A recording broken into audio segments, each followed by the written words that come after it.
Hello, it is Sunday, February 11th, 2024, and this is the Center for Spiritual Living, Midtown.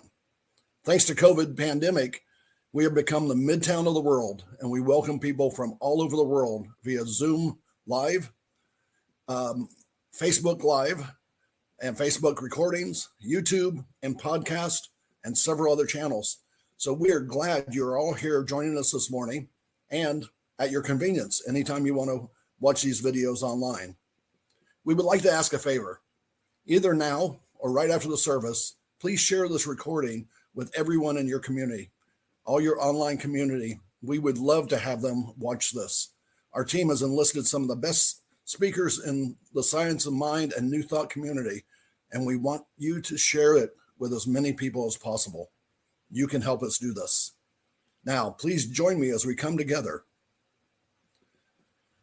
Such is the nature of God that all it asks and all it wants is the opportunity to appear, the opportunity to manifest, the opportunity to create. And you are that opportunity, and so am I, and so it is.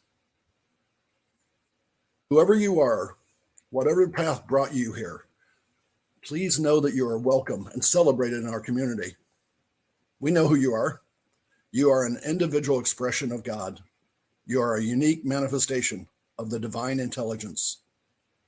You are, we are, God's opportunity to create and to become unique and wonderful. So whatever state or country you might be watching us from, whatever your ethnicity, your background, your religious affiliation, however you know yourself or describe yourself, your pronouns, your gender identities, the color of your skin, whoever you are, we are glad that you're here today. Whether you're here in Atlanta or joining us from another city, you are invited to join us, join our community, and become part of it. This community has been created to serve you.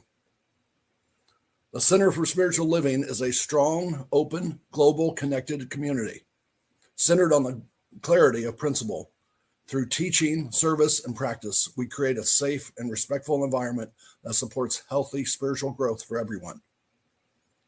To better understand who we are and what we teach, listen to our Declaration of Principles as written by our founder, Ernest Holmes, and read by members of our congregation.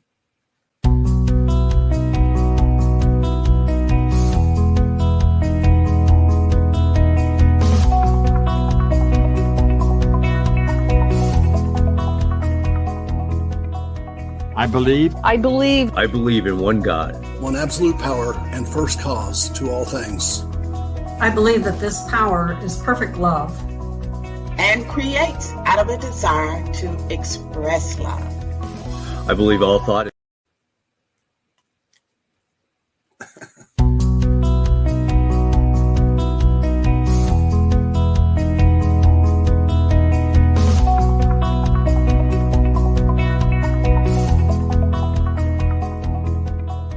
I believe in one God, one absolute power and first cause to all things.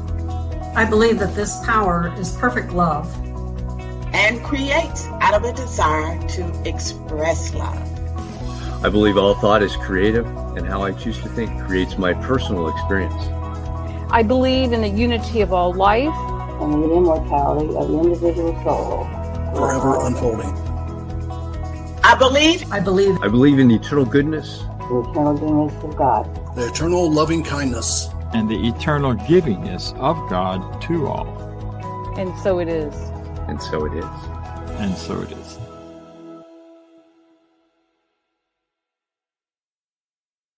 So it is. Those were practitioners, board members, and ministers of our community.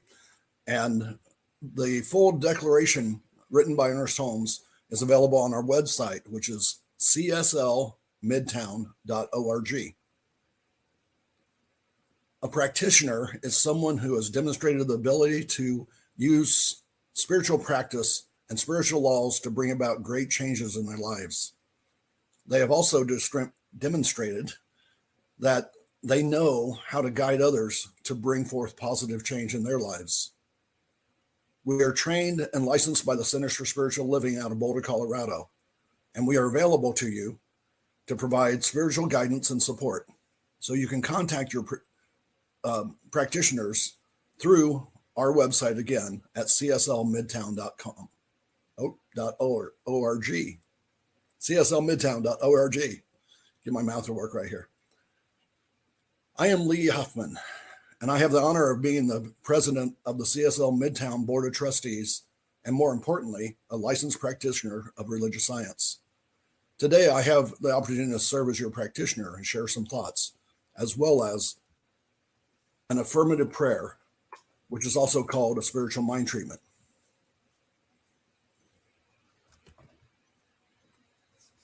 February is the month of love. We celebrate every month love. But in February, here in the US at least, we celebrate it even more with roses and other flowers, special cards, and my favorite, chocolate.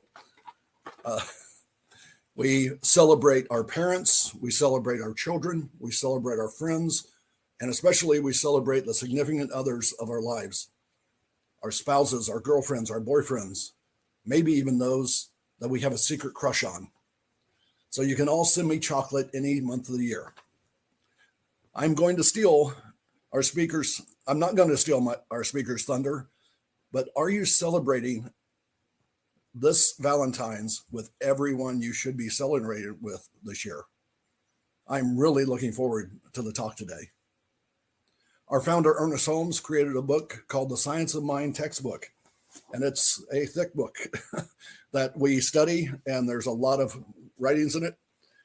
And I'm going to share a reading from the textbook, and then I'll follow the readings with a spiritual mind treatment, which I will explain in a moment. But first, a quote. Love is within us. It cannot be destroyed. It cannot be ignored. To the extent that we abandon love, we will feel that it has abandoned us. Denying love is our only problem, and embracing it is the only answer. Through the power of love, we can let go of past history and begin again. Love heals, forgives, and makes whole. That's our founder, Ernest Holmes. The reading from the Science of Mind textbook is on page 478 in the definitive edition and page 634 in the complete edition. And it goes like this.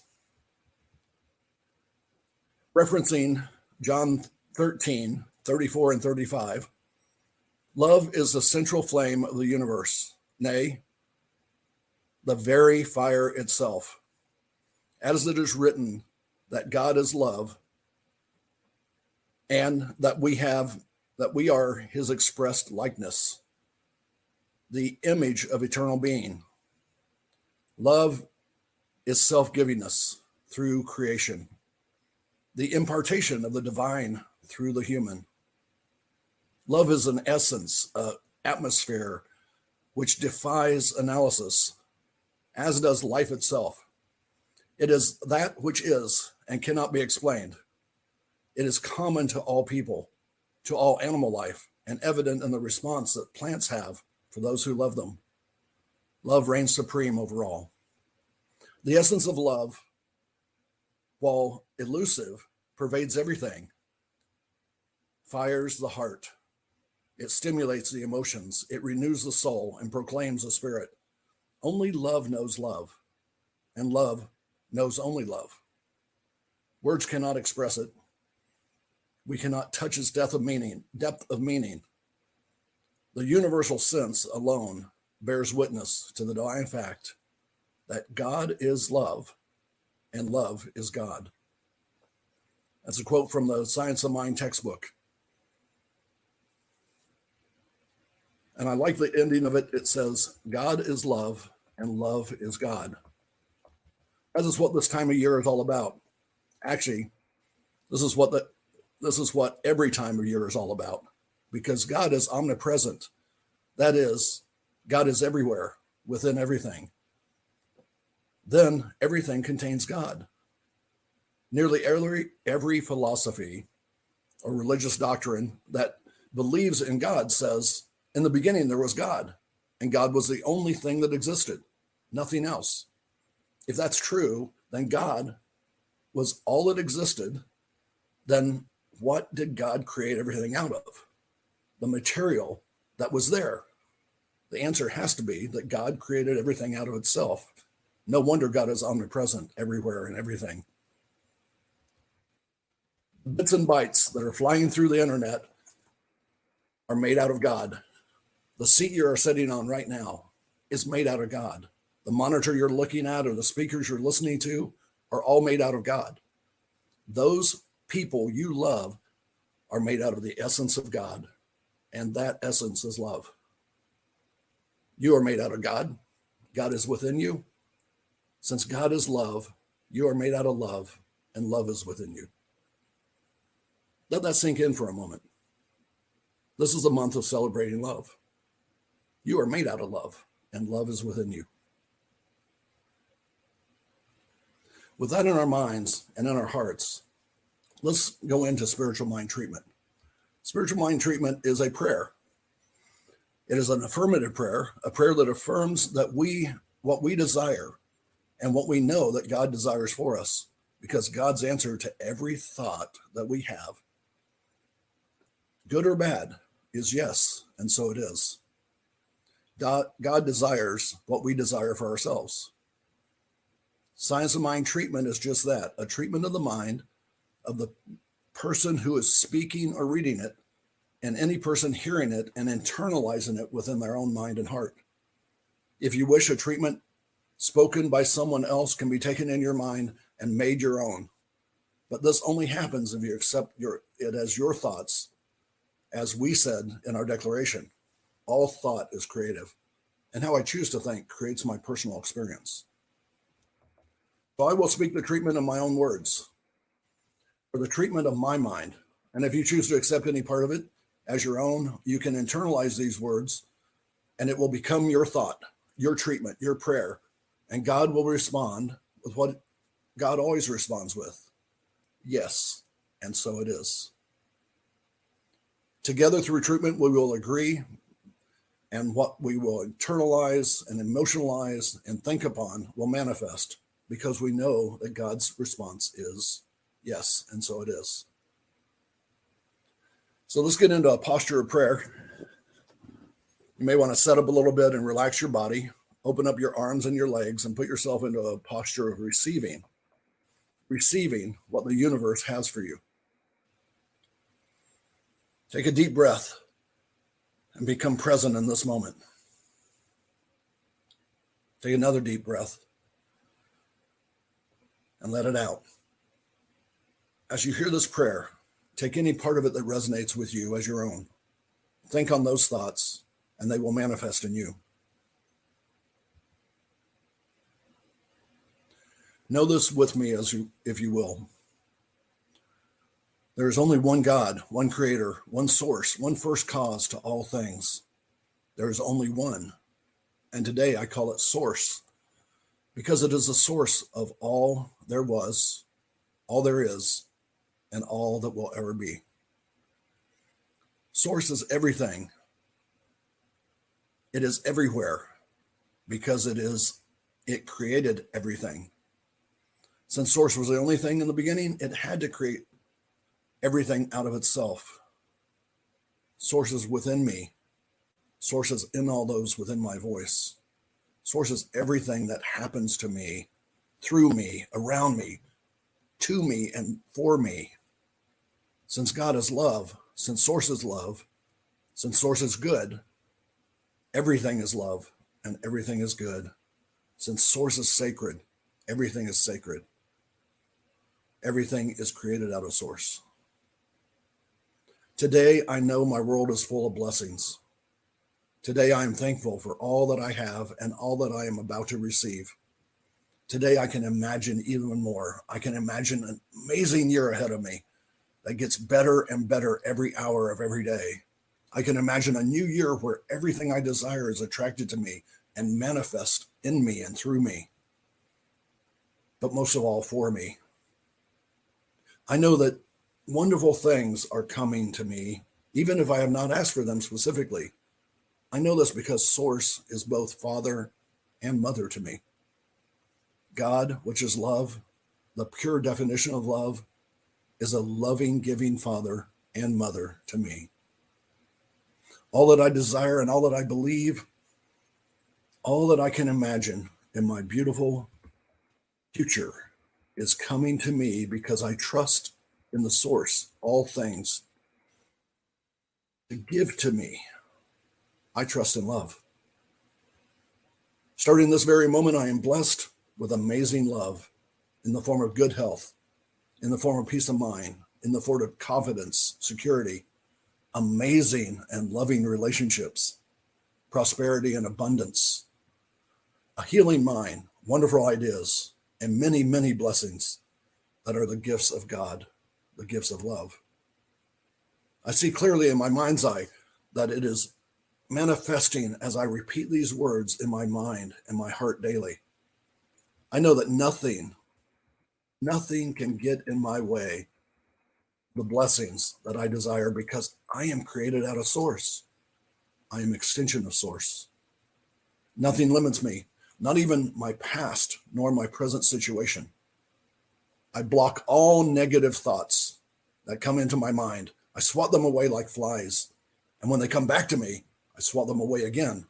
They cannot get into the depths of my mind. They cannot confuse what God, the ultimate source, has to offer me in this life. They cannot replace love.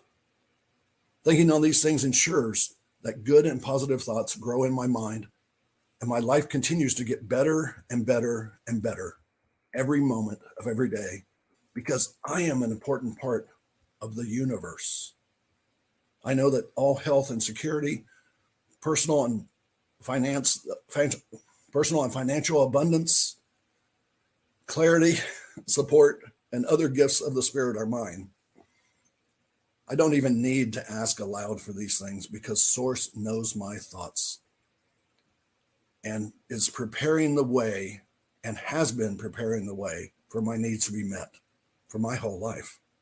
I rejoice in the blessings that I have, as well as I know those that I know are coming. I am truly loved. I am truly blessed.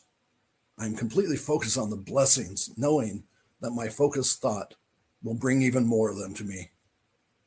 I'm at peace with the universe because I know it is unfolding as it should. I am love, and I am loved. I rejoice and receive all that is mine. And now I release these words into the universe, knowing that my thoughts are creative and they will create my personal experience. And together we say, and so it is.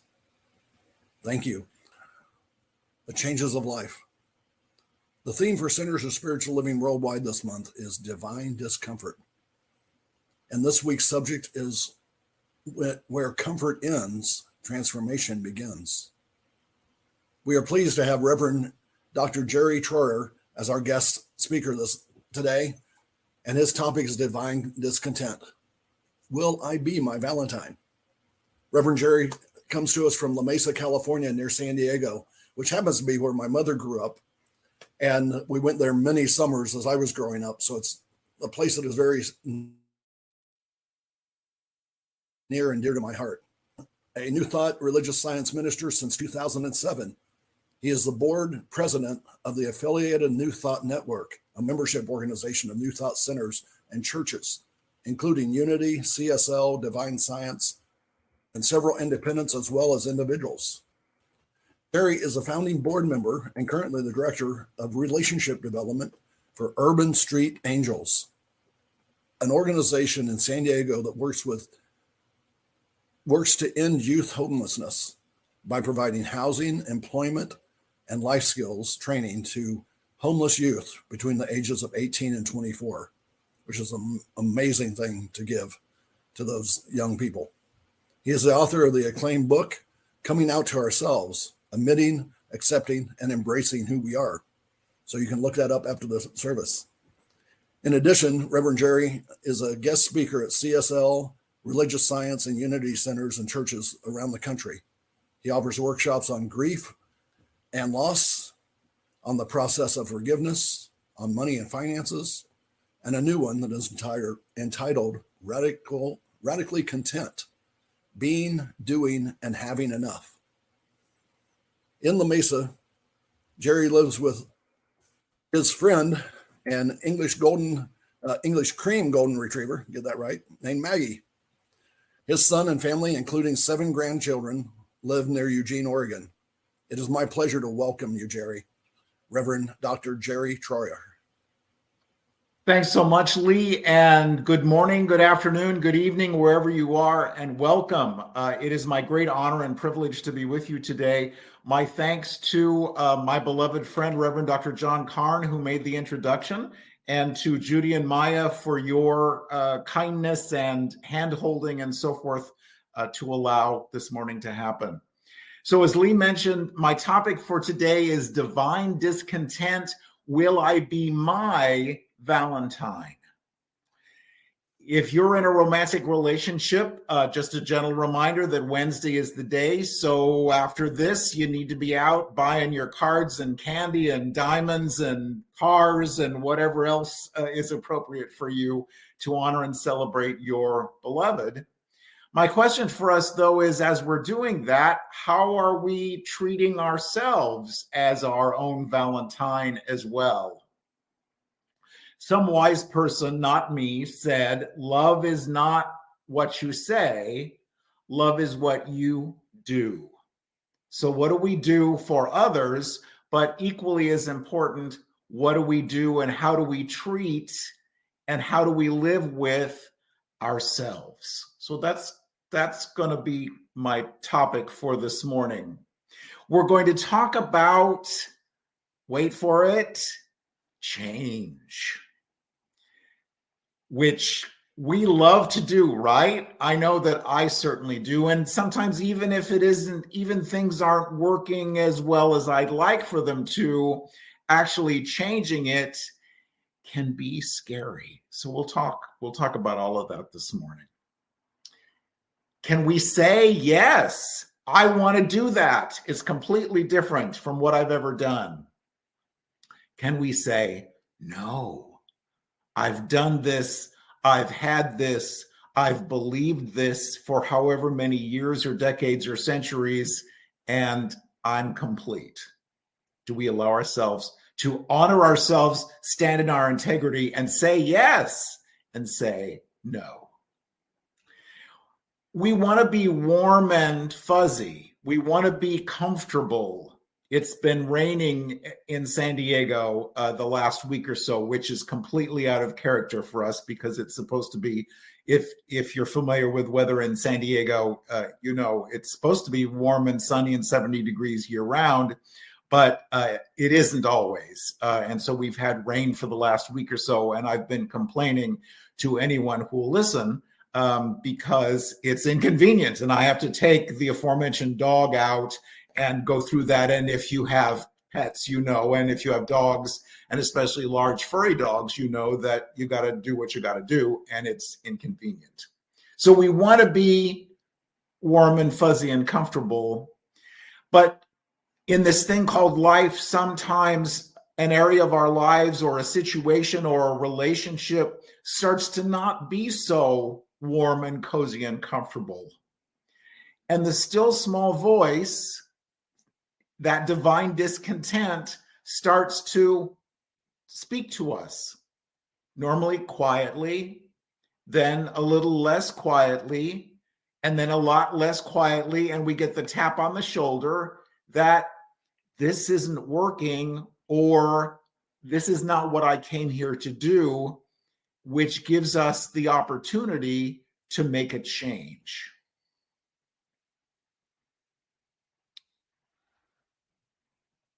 So again, for Wednesday, as we're taking care of one another, are we also honoring and celebrating and taking care of ourselves?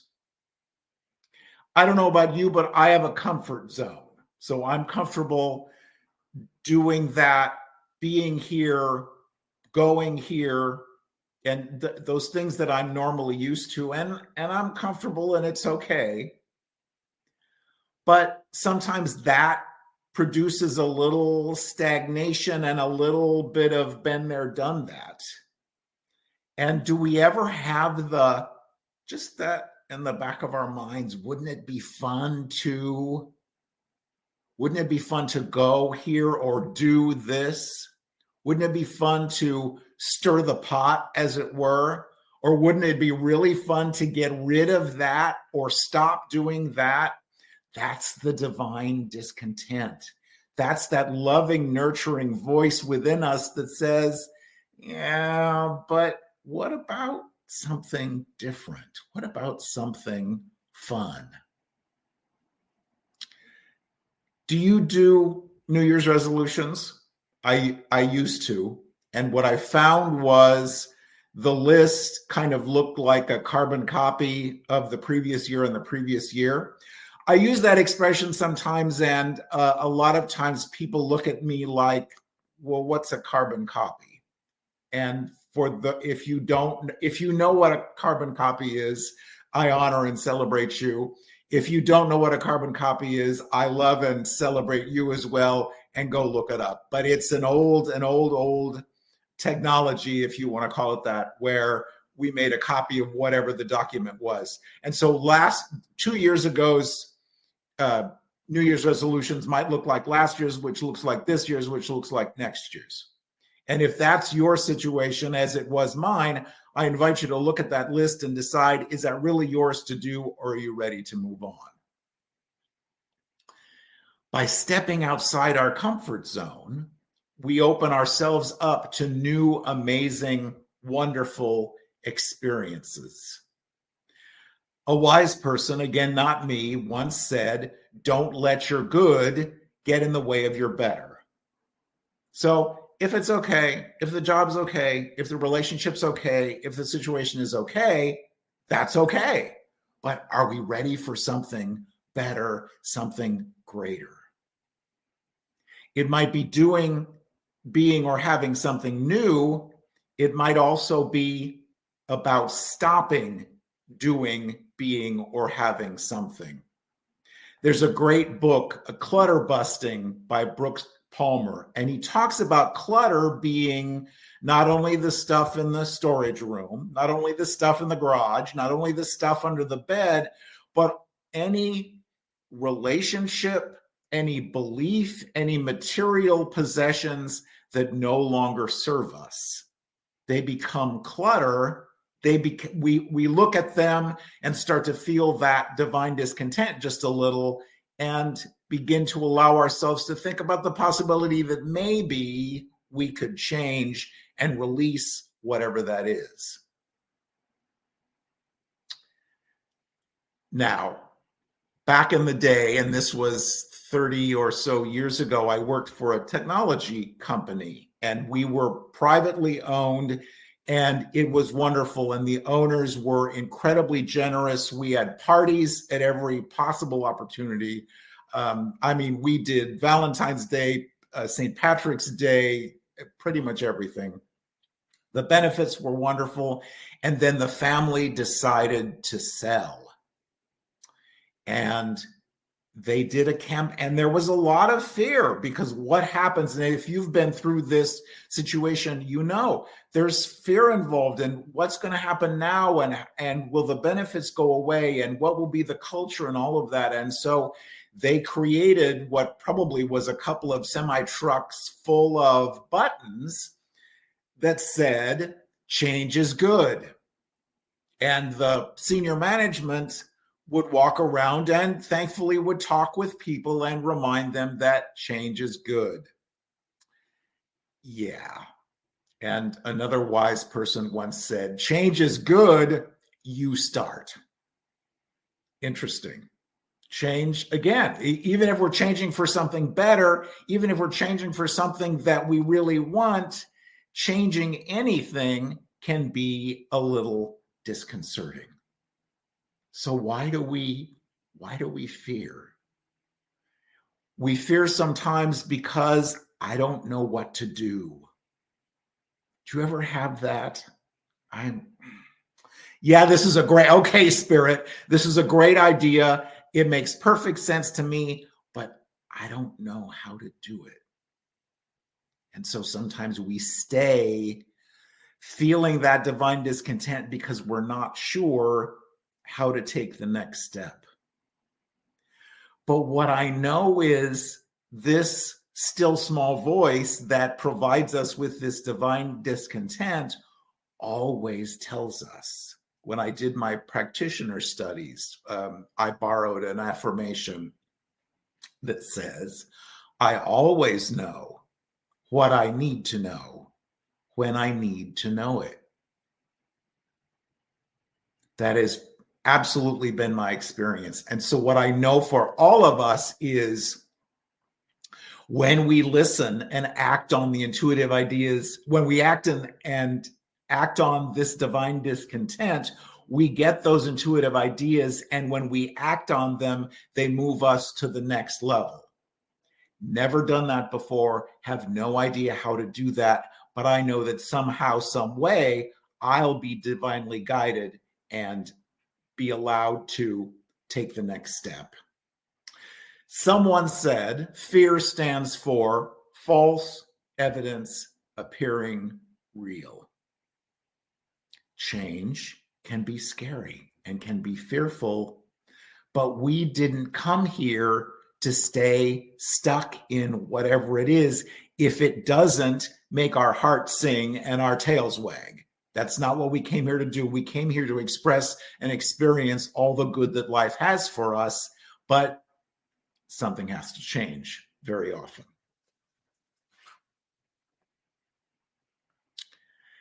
So I love Facebook. I'm not a stockholder. I have no emotional attachment or financial attachment, but I found this book. And it's one of my favorites. The title is Radically Content, Being Satisfied in an Endlessly Dissatisfied World. And as Lee mentioned, I created a workshop based on this book because it so touched my heart. And in the book, the author, Jamie Veron, talks about a question that, I don't know about you, but it has affected my life for many, many years and decades. And the question is, what will they think? Do you ever do that? I would like to find a new job. I'd like to get a new relationship. I'd like to get rid of this Peloton. Did you do that during the COVID? Did you get the exercise machine that just was so wonderful and you were so excited, and now it's spending its time holding your blankets or your clean clothes in your bedroom or your spare bedroom? Yeah, I did that and then lovingly released that, but that's a separate story. But what will they think if I ... What will they think if I quit ... But listen to these words from this amazing book. What will they think is the question that robs us of our dreams and happiness more than any other. Who is they, and why do we care so much about what they think? Who is this faceless group of people that's going to come for us if we don't measure up to their ideal? And why are we not encouraged to examine this idea we take as an absolute incontrovertible truth? We do not need to spend our life in pursuit of achievements that have no real value to us internally. The goal is to be the most expressed version of yourself. You should feel free to jump in the pool with your bathing suit on or off, my words, not hers, to wear sleeveless dresses, to love with abandon, to create the art that lights you up, to construct and build an entire life that is so you, there's no room for comparison. You deserve to love your life so much that it doesn't matter who affirms or denies you. Again, Radically Content by Jamie Veron. Absolutely amazing book. How often do we base our future plans on our worries about what someone else will think? How often do we we have combat between the divine discontent and the yes, but. Yes, but. What will they think? An interesting question. I invite you to consider that. So sometimes it's the fear. Sometimes it's the fear of not knowing how to do it. About 2 years ago, I really wanted a Tesla.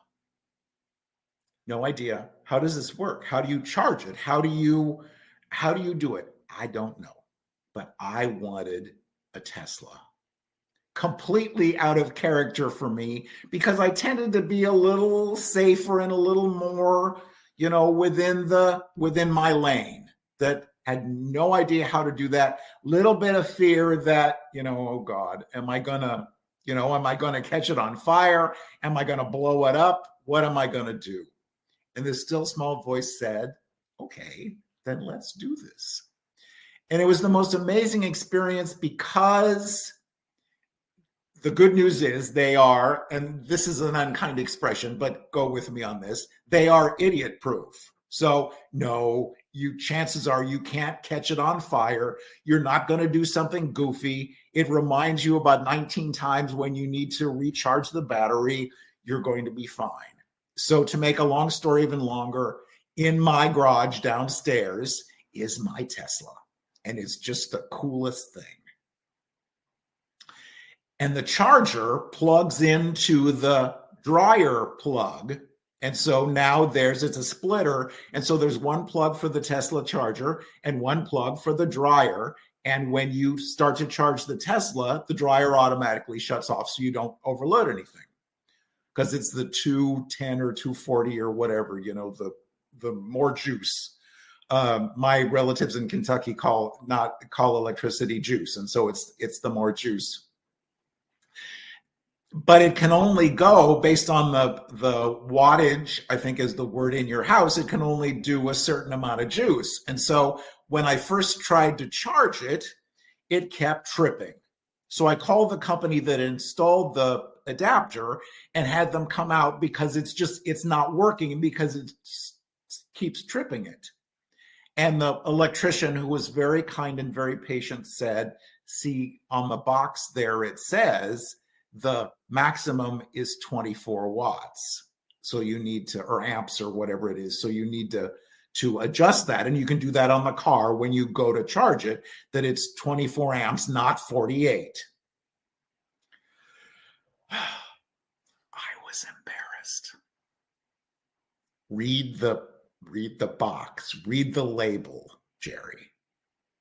Sometimes we don't make that change. We don't go out on the limb. We don't step into that greater good because we're fearful that we're going to look foolish, that we're going to do something wrong. Yeah. Just read the label, Jerry. Okay, thanks so much. Didn't charge me for the service call. It wasn't a thing. Because we all have done this. The truth is, we human beings have all been in a position at one point or another when we didn't know what to do, and maybe we made a mess, and maybe it was perfect. But the truth is, it was perfect because we learned from whatever it was. So releasing that fear of failure. And then the opportunity for us is to embrace our victories, the small ones as well as the big ones, knowing that that's how life works. No, I'm not going to make this change necessarily today, entirely today, and get to the goal. But another wise person, not me, once said that the way you eat an elephant is one bite at a time. So I'm not going to get this whole thing done today, but I can take the first step. I can ask for help. Remember, in the Beatitudes, Jesus said, ask, seek, and knock. Do we allow ourselves to do that? Do we allow ourselves to say, Spirit, I don't know, but I am called to do this, and I absolutely know that when I need to know, I will be shown what I need. Do we allow ourselves? Are we comfortable enough to step out and do that. It's like going to the gym and exercising a muscle, I believe, because the more we step out, the more we act on that divine discontent, we're shown what we need to do. And wow, well, if I did that, then maybe I can do this. And if I did this, maybe I can do this. The truth is, we don't have to do anything different. We are already the essence, expression, and experience of spirit. There's nothing to change to be acceptable. There's nothing to change to be better. We can absolutely be radically content with exactly who we are and where we are. But if there's an area of our lives that doesn't work, or we'd like for it to work better, if there's a story that we keep telling that we're ready to lovingly release because we're just sick to death of it, there's always the opportunity to do that. And we're always supported in making that change. Ernest Holmes, in the book Creative Mind and Success, says, if it is the Father's good pleasure to give us the kingdom, it should be our good pleasure to accept it. There's no limitation except the ones we believe. There's no limitation. So wouldn't we rather?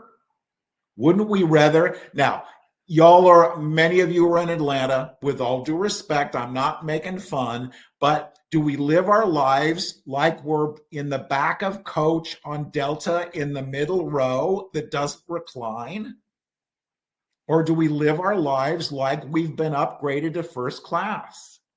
Because as we know, the universe always says yes. And if you want to do first class, that's absolutely fine. And if you want to do coach in the back of the plane in a middle seat, that's absolutely fine.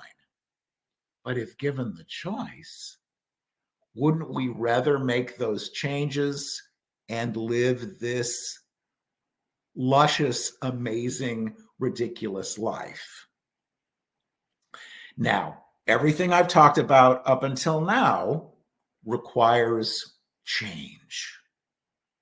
And change requires courage. But listen to these words. My other favorite book is Forgiveness and Other Acts of Love by Stephanie Dowrick. And she writes about this experience of courage. And it's a little bit of a long quote, but bear with me if you would.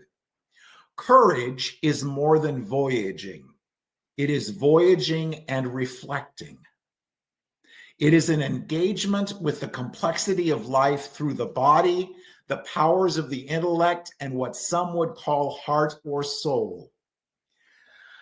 I don't want to do this, but I choose to. I will go with this even though it is hard. I will face this with my eyes open. I am ready to move on.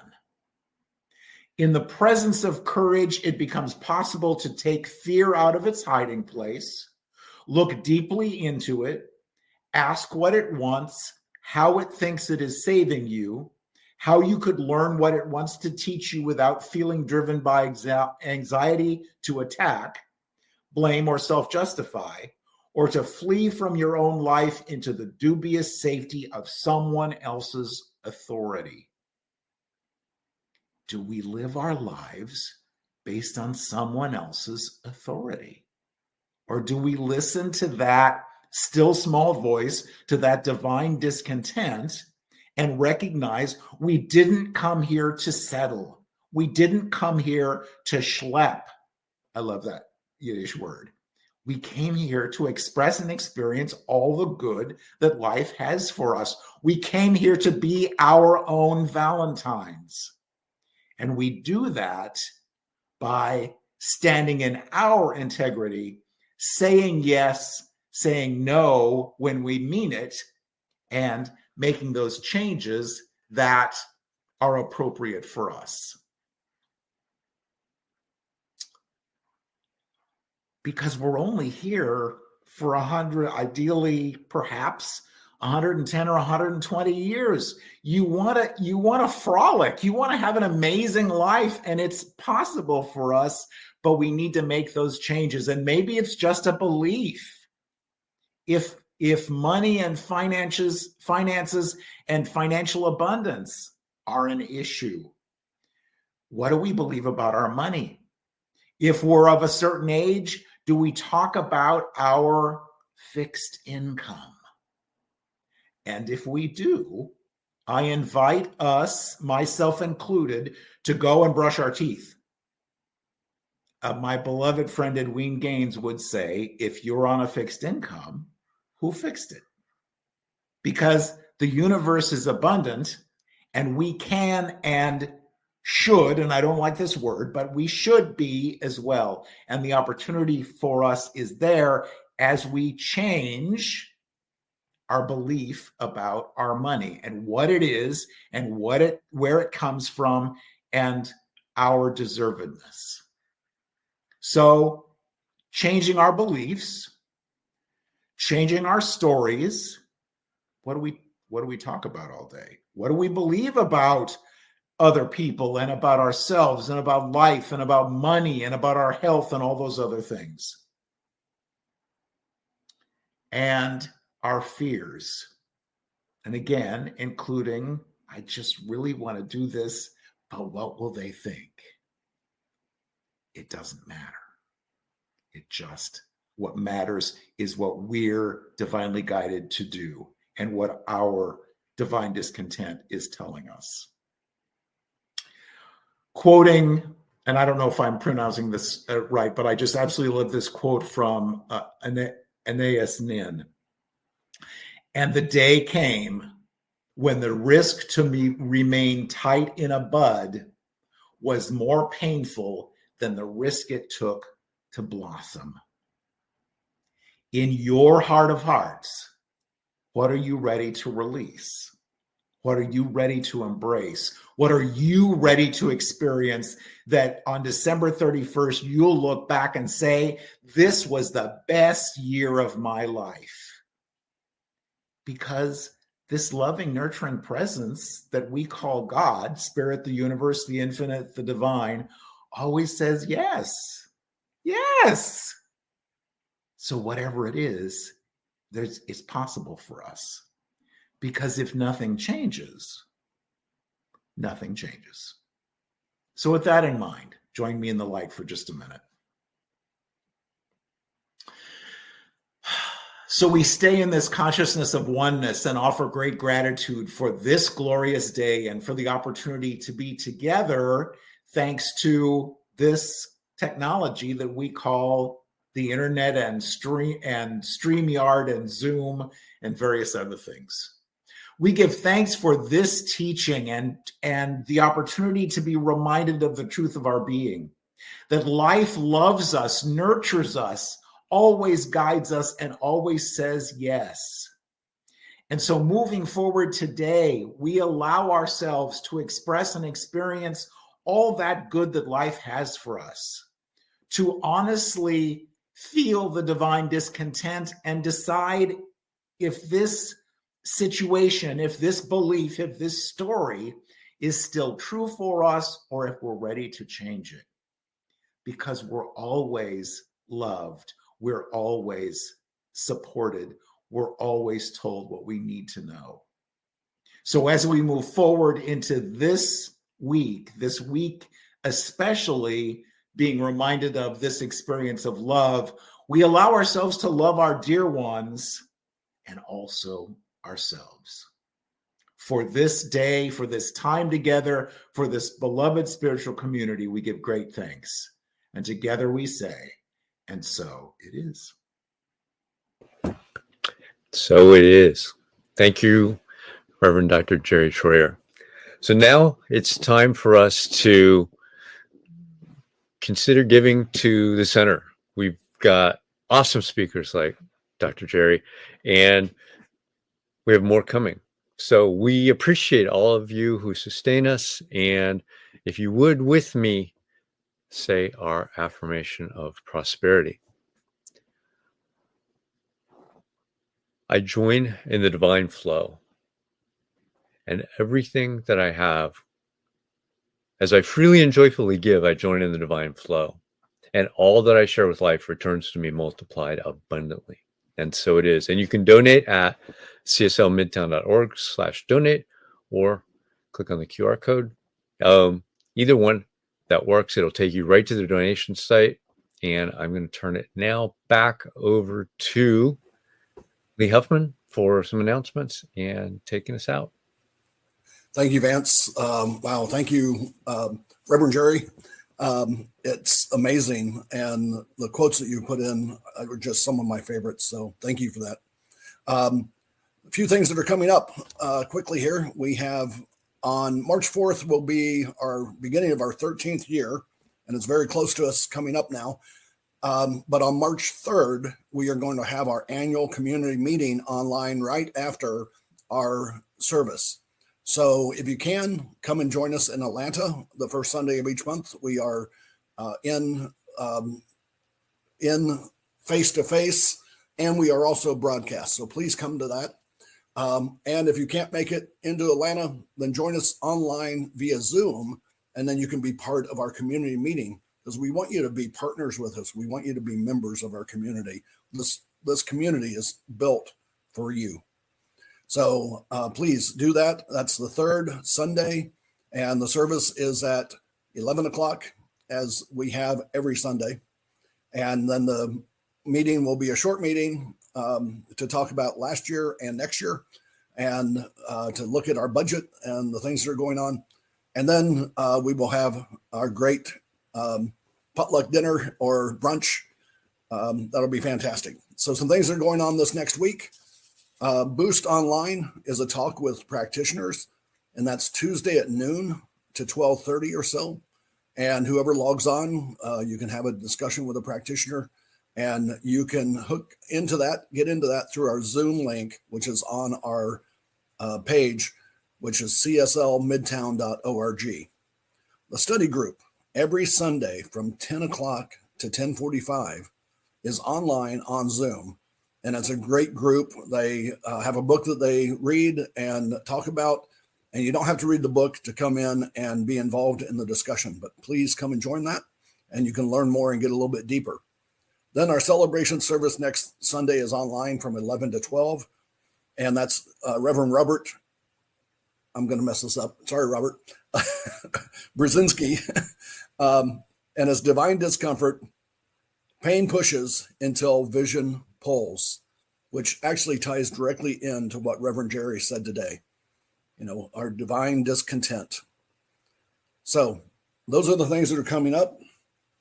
The annual meeting is very important, so please come. And also today, right now, on Zoom, Reverend Jerry is going to be there. So you can jump out of here, wherever you are, jump into cslmidtown.org, hit the Zoom link, and go in and talk with them. So all is good and all is well. So join me in reading our closing affirmation. I leave this place now knowing something better than I knew before. I go forth into the world with a heart full of love and a mind full of good sense. I look at the world in a greater way, knowing that I have within me everything I need to create the life I desire. I give thanks for this understanding, and I am grateful for the spirit of life that lives through me. And so it is.